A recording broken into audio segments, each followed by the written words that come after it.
ଆମେ ବୈତରଣୀ ଗୋଟେ ଛୋଟ ବନ୍ୟା ଆସିପାରେ ବୋଲି ଆମର ସେଠି ଯେଉଁ ଥିଲା ଆଖୁଆପଦାରେ ଡେଞ୍ଜର ଲେବୁଲ୍ 18.33 ଯାଉ ଆମେ 18.26 ଯାଏଁ ଆମେ ରିଲିଜ୍ କଲା ବନ୍ୟା ଜଳ ତାପରେ କମିବା ଆରମ୍ଭ କଲା। ବର୍ତ୍ତମାନ ତ ୱାର୍ଣ୍ଣିଂ ଲେବୁଲ୍ ତଳକୁ ବି ପଳେଇ ଆସିଛି।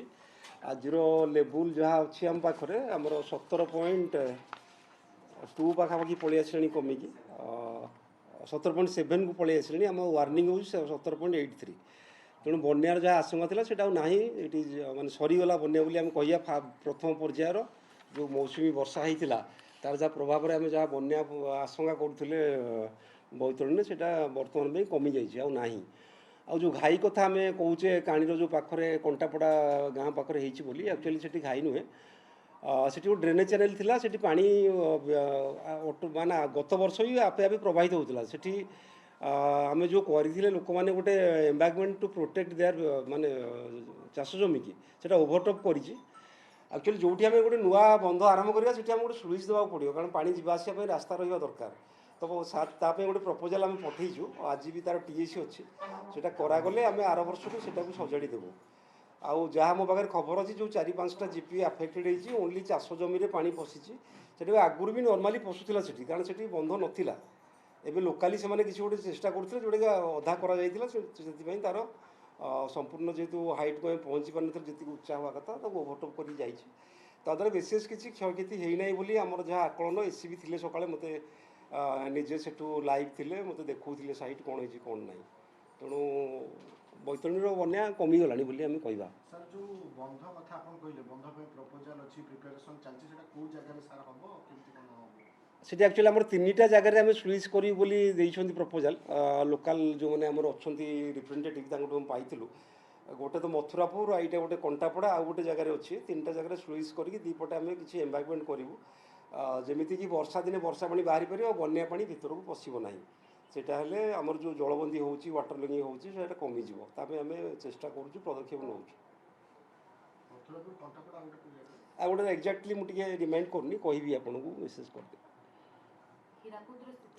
ହୀରାକୁଦର ସ୍ଥିତି ଠିକ୍ କହିଲେ। ବର୍ତ୍ତମାନ ଆମର ହୀରାକୁଦର ଯାହା ଆଜିର ଲେବୁଲ୍ ଅଛି ବର୍ତ୍ତମାନ 606.12।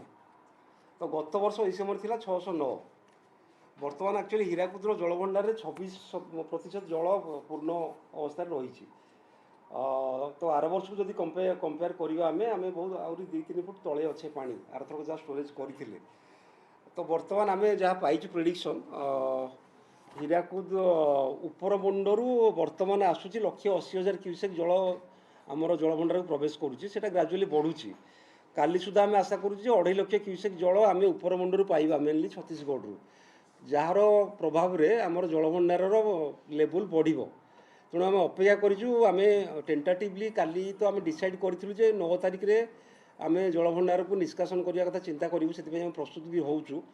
ଆଉ ଆମେ 609 RL ପହଞ୍ଚିଲା ପରେ, 609 ଫୁଟ ହେଲା ପରେ ଆମେ ପରବର୍ତ୍ତୀ ପଦକ୍ଷେପ ନିଷ୍ପତ୍ତି ନେବୁ, କେତେଟା ଗେଟ୍ ଖୋଲିବା, କେତେ ଲେବୁଲ୍ ମେଣ୍ଟେନ୍ କରିବା, ସେଟାକୁ କାଲି ହିଁ ଡିସାଇଡ଼୍ କରିବୁ। ଆଉ ମୁଁ ଭାବୁଛି ଆମକୁ 9 ତାରିଖରେ ବୋଧେ କିଛି 2-3ଟା ଗେଟ୍ ଖୋଲିବାକୁ ପଡ଼ିବ। ସାର୍, 9 ତାରିଖ ଗେଟ୍ ଖୋଲାଯିବ ଯାହା? କାଲି ଆଇ ୱିଲ୍ କନଫର୍ମ। କାଲି ନିଶ୍ଚୟ, କାଲି ଆମେ ନିଷ୍ପତ୍ତି ନେବୁ। ତାଙ୍କର ଆମର EIC PD ଯିଏ ପୂର୍ବରୁ ଥିଲେ ସେଠି, ଆଉ ଚିଫ୍ ବୁର୍ଲା, ତାଙ୍କ ସହିତ ଆମେ ଯୋଗାଯୋଗରେ ଅଛୁ। କାଲିକି ଆମେ ଫାଇନାଲ୍ କରିବୁ। ଯେହେତୁ ଜଳଧାରଣ କ୍ଷମତା 630 ରହୁଛି ଏବଂ 606 ପାଖାପାଖି ପହଞ୍ଚିଲାଣି, ତ କେତେ ସୁଦ୍ଧା ଆଉ ବଢ଼ିଲେ ହେଉଛନ୍ତି? ଆମେ 609 ଯାଏଁ ଅପେକ୍ଷା କରୁଛୁ। ଯେହେତୁ ଗତ ବର୍ଷ 609 ଥିଲା, 609-10 ହେଲେ ଆମେ ଆରମ୍ଭ କରିବୁ। ଆଉ ମୁଣ୍ଡଳି କଥା ମୁଁ କହିବି।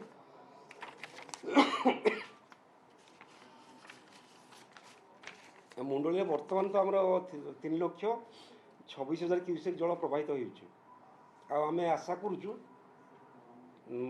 ମିଡ଼ନାଇଟ୍ରୁ ସକାଳ ସୁଦ୍ଧା 4.5 ଲକ୍ଷରେ ପହଞ୍ଚିବୁ। ତେଣୁ 5 ଲକ୍ଷ ତଳ ଯେହେତୁ ରହିବ ବନ୍ୟା ଜଳ, ଏଇଟାକୁ ଆମେ ବଡ଼ କିଛି ବନ୍ୟା ବୋଲି କହିବା ନାହିଁ। 5 ଲକ୍ଷ ଉପରେ ହେଲେ ଆମେ ଛୋଟ ବନ୍ୟା ବୋଲି କହେ। ତାପରେ ଆଉ ଗୋଟେ ଗୁରୁତ୍ୱପୂର୍ଣ୍ଣ କଥା ମୁଁ କହିବାକୁ ଚାହିଁବି, ଯେତେବେଳେ ଆମର ଯାହା କ୍ୟାଚମେଣ୍ଟରୁ ବର୍ଷା ପାଇଛେ, ଯେଉଁଟା ବି ଆସୁଛି, ସେଇଟା ପାସ୍ କଲା ପରେ ହିଁ ଆମେ ହୀରାକୁଦରୁ ଜଳ ଆଲାଉ କରିବା, ସୋ ଦ୍ୟାଟ୍ ବନ୍ୟା ପରିସ୍ଥିତି ଜମା ଆସିବ ନାହିଁ। ସେଥିପାଇଁ ଆମେ ଗୋଟେ ପ୍ଲାନିଂ କରୁଛୁ, ଯେମିତି ଗୋଟେ ସମୟର ରହିବ ଅନ୍ତର। ଯାହା ବର୍ଷା ହେଇସାରିଛି ସେଇଟା ପ୍ରଥମେ ପାସ୍ କରିଯାଉ ନରାଜ, ତାପରେ ଆମେ ହୀରାକୁଦର ପାଣି ନରାଜରେ ପହଞ୍ଚାଇବା। କାରଣ ଆମେ ବହୁତ ଭଲ ସ୍ଥିତିରେ ଅଛେ। ତେଣୁ ଆବ୍ରପ୍ଟଲି ହଠାତ୍ କିଛି ନିଷ୍ପତ୍ତି ଏମିତି ନେବା ନାହିଁ ଯେଉଁଥିରେ କି ଫ୍ଲଡ୍ ସିଚୁଏସନ୍ କ୍ରିଏଟ୍ ହେବ। ତେଣୁ ଆମେ ସେ ଅନୁସାରେ କାମ କରୁଛୁ। ନରାଜ ତ ମ୍ୟାଡ଼ାମ୍ ଆମେ ଆକ୍ଚୁଆଲି ତାର ମେନ୍ ହେଲା ମୁଣ୍ଡଳିରେ ଆମେ ମେଜରମେଣ୍ଟ କରୁଛୁ ଓଭରଅଲ୍ ମହାନଦୀର, ଯେହେତୁ ନରାଜ ପାଖରେ ମୁଣ୍ଡଳି ବର୍ତ୍ତମାନ 3,26,000 କ୍ୟୁସେକ୍ ପାସ୍ କରୁଛି। ଆଉ 12ଟା ପରେ 6ଟା ଭିତରେ 4.5 ଲକ୍ଷରୁ କ୍ୟୁସେକ୍ ଆମେ ପାଇବା ଜଳ। ଆଉ ସେଇଟା ବୋଧେ 4,70,000 କ୍ୟୁସେକ୍ କନଷ୍ଟାଣ୍ଟ ହେଇଯିବ, ତାପରେ କମିବା ଆରମ୍ଭ ହେବ। ଆମ ଜଳଭଣ୍ଡାରର ଯାହା ପତନ ଅଛି ବଢ଼ିବାକୁ ଲାଗିବ। ଧରନ୍ତୁ 606 ଅଛି, 6, 7, 8, 9 ଯାଏଁ ଯିବ। ଏବେ କିନ୍ତୁ କିଛି ଏମିତି ବି ଅସୁବିଧା ନାହିଁ, ବିକଜ୍ ଆମେ ଯେମିତି ଆପଣମାନେ ଜାଣିଛନ୍ତି 20 ଫୁଟର ଗ୍ୟାପ୍ ଅଛି ଆମ ପାଖରେ। 630 ତ ପହଞ୍ଚିବାକୁ ବହୁତ ବାଟ ଅଛି। ତେଣୁ ସେମିତି କିଛି ଅସୁବିଧା ନାହିଁ। ଆମେ ବି ତାକୁ ଯେମିତି ଆମେ ପ୍ଲାନ୍ କରୁଛୁ 609ରେ ଆମେ କିଛି ପାଣି ଛାଡ଼ି ଦେଇକି ଆଉ ଟିକେ ଭଲ ପୋଜିସନ୍ରେ ରହିବା, କାରଣ ଆମେ ତ ବର୍ତ୍ତମାନ ମୌସୁମୀର ଆରମ୍ଭରେ ଅଛେ। ପୁଣି 8-10ଟା ସ୍ପେଲ୍ ବର୍ଷା ଆମକୁ ସାମ୍ନା କରିବାକୁ ପଡ଼ିବ। ତେଣୁ ସେଥିପାଇଁ ଆମେ ପ୍ଲାନିଂ କରୁଛୁ ଯେତେ ଭଲ ଭାବରେ ଆମେ ହୀରାକୁଦର ମ୍ୟାନେଜମେଣ୍ଟ କରିପାରିବା। ଆକ୍ଚୁଆଲି ହୀରାକୁଦ ଗୋଟେ ମଲ୍ଟିପର୍ପଜ୍ ପ୍ରୋଜେକ୍ଟ, ତା ଦେହରେ 3-4ଟା ଯେମିତି ଆପଣମାନେ ଜାଣିଛନ୍ତି। 1 ହେଲା ବନ୍ୟା ନିୟନ୍ତ୍ରଣ, 2 ହେଲା ଜଳସେଚନ, 3 ହେଲା ଆମର ବିଦ୍ୟୁତ୍ ଜଳ ମାନେ ହାଇଡ୍ରୋ ପାୱାର ପ୍ରଡକ୍ସନ୍।